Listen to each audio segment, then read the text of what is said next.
Tamam hadi.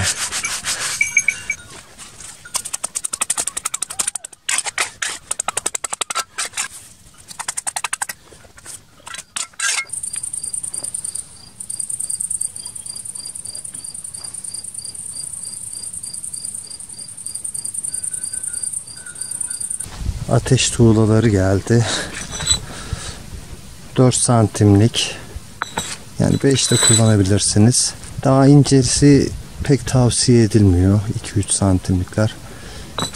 Şimdi fırının içine doldurup ateş tuğlalarını dizeceğim.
Kapı hafif fark ettiyseniz hafif şu tarafa doğru meyilli. Kubbe de zaten o şekilde ilerlediğinden ona uyumlu bir şekilde çok hafif bir meyil var. Şu taşları sökmeye karar verdim. Bunları da sonradan şurayı kapamıştım. Şuraya kalıp koyacağım. Şuraya beton atacağım. Yani temizlik açısından daha kullanışlı olacak. Mesela külleri çektirdiğimiz zaman şu çukura gelecek. Çukurdan temizlemek daha kolay olacak. Daha kullanışlı olacak. Bir de kürek uzattığımız zaman şu köşeden mesela şuraya doğru rahat erişebilmek için şunları çekersem belki şu tuğlayı da sonra çekmem gerekebilir. Ulaşılabilir olması fırının daha işlevsel olmasını sağlayacak.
Elektrik olmadığı için şu keski demirleriyle yanmak durumunda kaldım. Yani bunu bu şekilde benim yaptığım gibi elle yanmak durumunda kalırsanız sabırlı olmanız gerekiyor. Biraz zaman alıcı bir işlem. Özellikle şöyle çapraz gelecek şekilde yaptım çizgileri. Fırının içindeki külleri çekmek için kullanılan bir alet var. Şuna benzer bir şey düşünebilirsiniz. Biraz daha ağzı geniş. Şöyle külleri çekmek için kullanılıyor.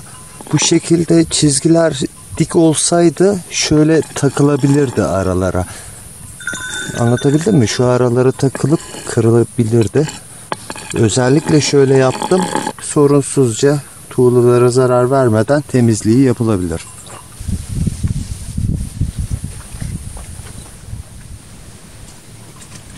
Tuğlaları kullanırken şu pürüzsüz düz olan yüzeyini iç kısma getiriyoruz.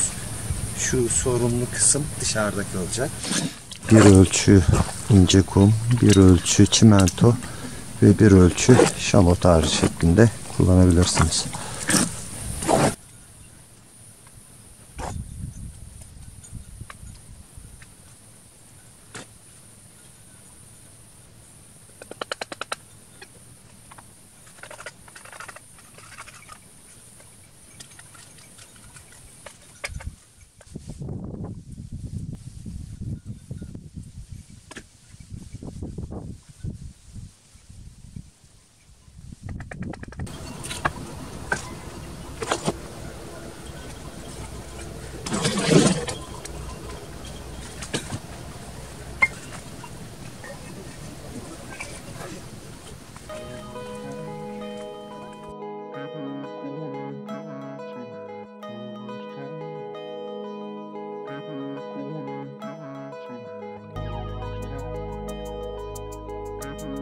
Fenomen köpek.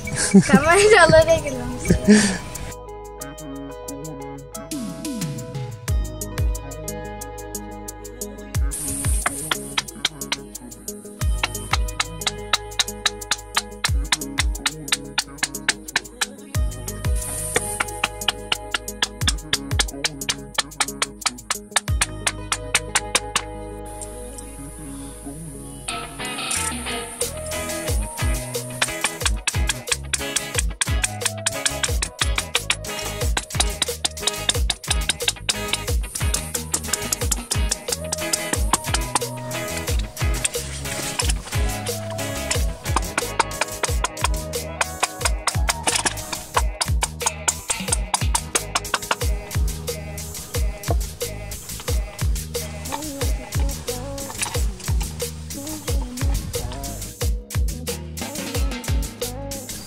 Arkadaşlar şu arka kısmı biraz daha fazla harç döküyorum. Şöyle şu şekilde yerleştirdim. Şurası düz hale gelmesi gerekiyor. Zaten şu anda düz gibi duruyor.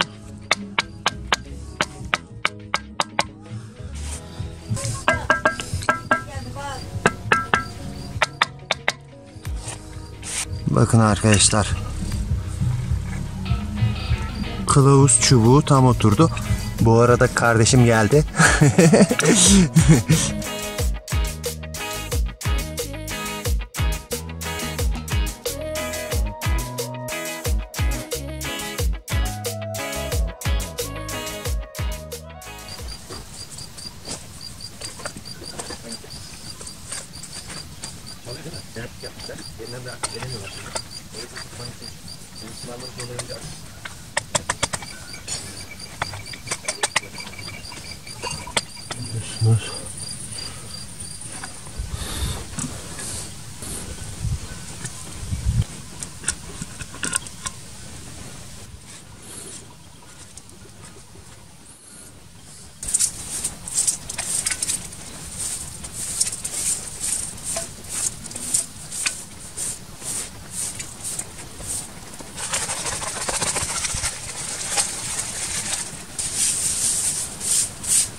Arkadaşlar elle yapın. Süpürgeyle denedim.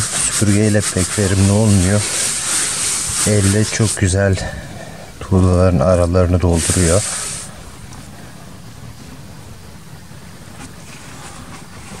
Tuğlaları şöyle suya batırsanız daha iyi olur. Daha güzel yapışır.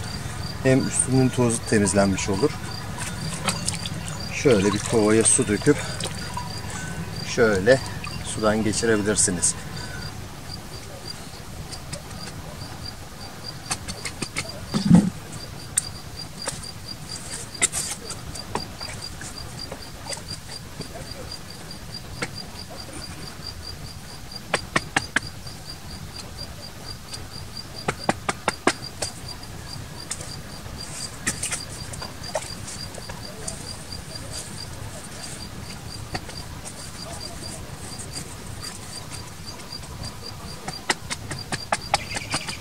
İki tuğlanın birleşim yerine yeni bir tuğla gelecek şekilde örmeye çalışın.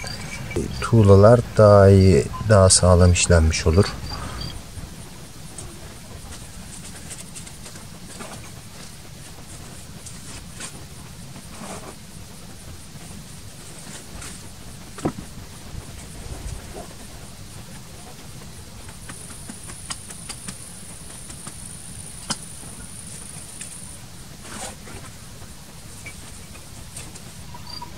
Kalıbı çıkarabilirim.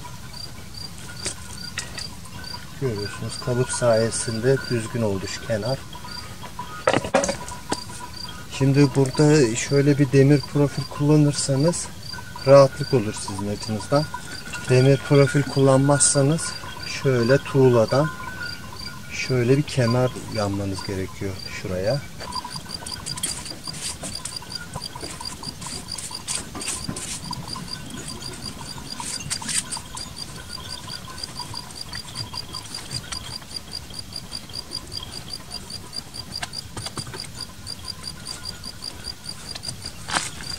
Bunu hemen ilk sırada şu seviyeye getiremiyorum. Bunu bir dahaki turda biraz daha dikleşecek, biraz daha dikleşecek. Diğerlerinin seviyesine gelecek.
Evet arkadaşlar, kubbenin neredeyse sonuna geldim sayılır. Çok az bir yer kaldı üstte, ortada. Şimdi şurada ön tarafta yaptığım işlemler var. Bunları şarj sorunu nedeniyle çekemedim ama şimdi göstereceğim. Kolaylıkla hemen anlayacaksınız ne yaptığımı. Basit birkaç işlem var burada. Burada tabii elektrik sorunu var. Elektrik henüz yok ama 2-3 ay içinde elektrik de gelecek buraya. Kalın bütün taşlarla şöyle duvar gibi çıktım yukarıya. Bakın buraya da çıktım. Ön tarafın genişliği daha fazla Onun da nedeni söyleyeceğim. Şurası biraz daha dar. Gittikçe dışarıya doğru geldikçe şöyle genişliyor. Fırının içine müdahale etmek gerektiğinde şuradan mesela şöyle görüyorsunuz, şu bölge var. Bu bölgeye ulaşım rahat olabilmesi için şurayı, şu kısımları biraz daha geniş yaptık. Ve böylece gördüğünüz gibi ölü bölge kalmıyor. Şuradan bakarsak da görüyorsunuz. Ulaşması zor olan bölgelere bu sayede kolaylıkla ulaşılabiliyor. Şu demiri kullandım. Oldukça sağlam bir demir.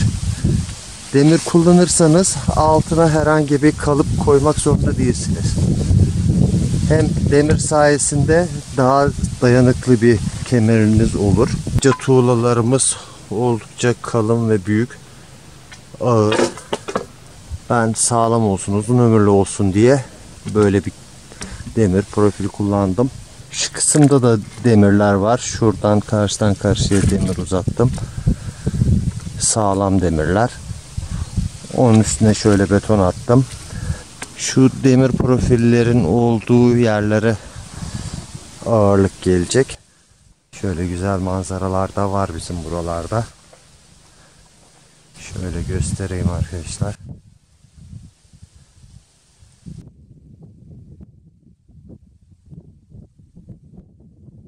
Arkadaşlar, tarih boyunca insanlar böyle taşlarla güzel yapılar yapmışlar. O zamanlar çimento, şamot harcı, o tarz ürünler de yok. Onlar taşları öyle bir yontmuşlar ki bu taşlar birbirini destekler şekilde köprüler, kemerler, kubbeler, o tür şeyler, kuleler mesela, o tür şeyler yapmışlar. Özellikle Roma İmparatorluğu, Antik Yunan, Osmanlı İmparatorluğu, Selçuklu İmparatorluğu o dönemlerde sanat haline getirmişler. Mezopotamya uygarlıkları var. Güney Amerika'da Mayalar kullandı mı bilmiyorum bu teknikleri. Mayaların da tarihi yapıları oluyor. Sanırım İnkalar kullandı. Taşları, kayalara öyle bir oymuşlar ki içine bıçak bile girmeyecek şekilde. Onlar aklıma geldi bu fırını yaptıkça. Güney Amerika demişken buradan Tony'ye de selamlarımı söylüyorum. Selamlar gönderiyorum. Kanalımın katıl üyesi aynı zamanda. Bize desteklerinden dolayı ayrıyeten teşekkür ediyorum. Şu anda zaten 2 tane katıl üyemiz var. İkisi de Brezilya'dan. Tony'yi biliyorum ama diğer kişiyi bilmiyorum. Hiç yorum da yazmıyor. Ama uzun zamandır katıl üyesi, kanalımızı destekliyor. Buradan ona da selamlar olsun.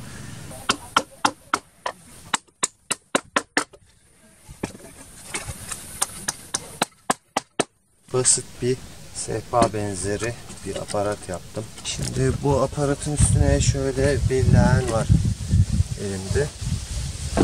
Bunu koyacağım bu şekilde. Ve bunu fırının ortasına yerleştireceğim. O tepe noktayı yanmak için böyle bir aparata ihtiyacımız var. Yoksa oralarda tuğlaları sabit tutmak zor olur. Arkadaşlar, yüksekliğini şöyle ayaklarının altına ahşap parçalar koyarak ayarladım. Neden böyle yaptım?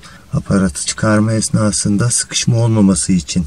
Şu ayaklarının altındaki parçaları çektikten sonra o boşa çıkacaktır. Ve böylelikle kapıdan çıkarabilirim.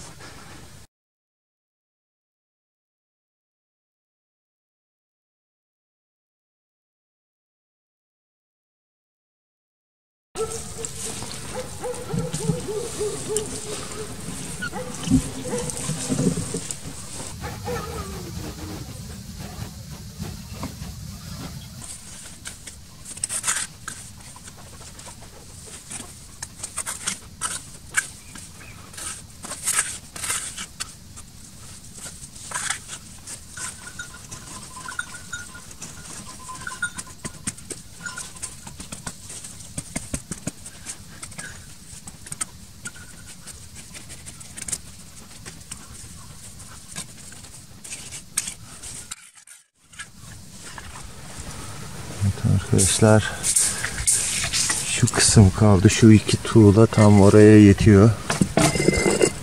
Şöyle ölçtüm. Bunları kullanacağım. Aralardan sıkıştırıp kubbenin üstü de bitmiş olacak.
Arkadaşlar şimdi baca kısmını yapacağım. Şu iki taşı sökeceğim. Bunları gereksiz kullanmış oldum. Şimdi öne tuğladan bir kemer yapacağım. Arkaya tuğladan bir kemer yapacağım. Ortada da kemer olacak. O kemer, ortadaki kemer şöyle şu seviyelerde kalacak. Yine demirlerle destekleyeceğim.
Evet arkadaşlar, baca yerini epey şekle getirdim.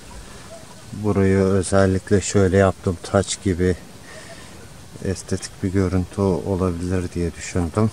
Şurayı bağlar mıyım bilmiyorum. Bu şekilde güzel bir görüntü oluşacak gibi duruyor. Üstten görüntüsü şu anda şu şekilde. Bacanın bir kenarı şuraya gelecek. Diğer kenarı şuraya gelecek. Öyle. Şöyle basit bir kalıp gibi bir şey yaptım. Onu şu araya yerleştireceğim. Görüyorsunuz. Şuraya beton atacağım. Şu seviyeye kadar çıkaracağım. Beton atacağım. Şuraya da. Tuğlanın diğer iki kenarda şuraya ve buraya denk gelecek.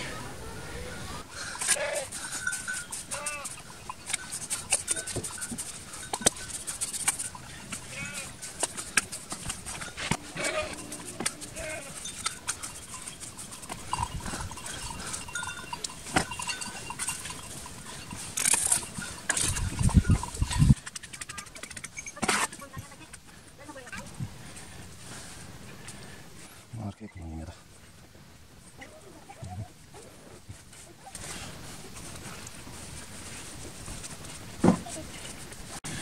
Şunu da şöyle koyayım. Yeniden üstüne harç ilave edeceğim. Tamam. Hatta bir şey söyleyeyim mi? Şu aradan mı geçirsem onu tam şey. Aradan. Alttakine bassa daha iyi gibi. Tamam. Şöyle iyi. Şurayı da hafif kuvvetlendirsek iyi olacak.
Gel de.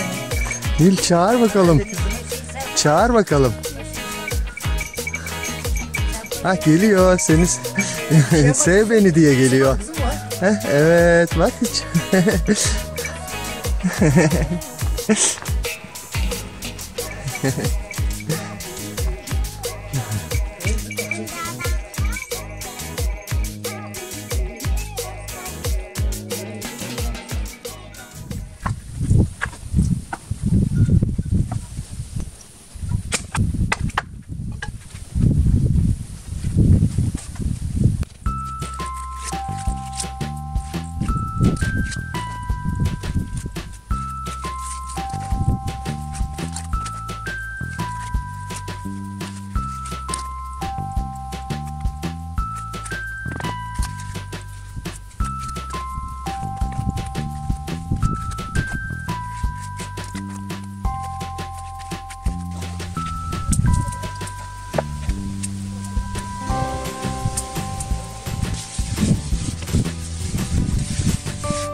Evet, kardeşim ben yapamam dedi.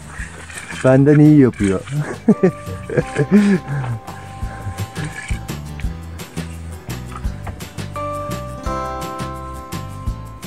Evet arkadaşlar, gelecek bölümde fırının dış yalıtımını nasıl yapacağımızı, dekoratif dokunuşlarla nasıl güzelleştireceğimizi, çevre düzenini nasıl tamamlayacağımızı ve tabii ki fırını ilk kez nasıl teste tabi tutacağımızı göstereceğiz.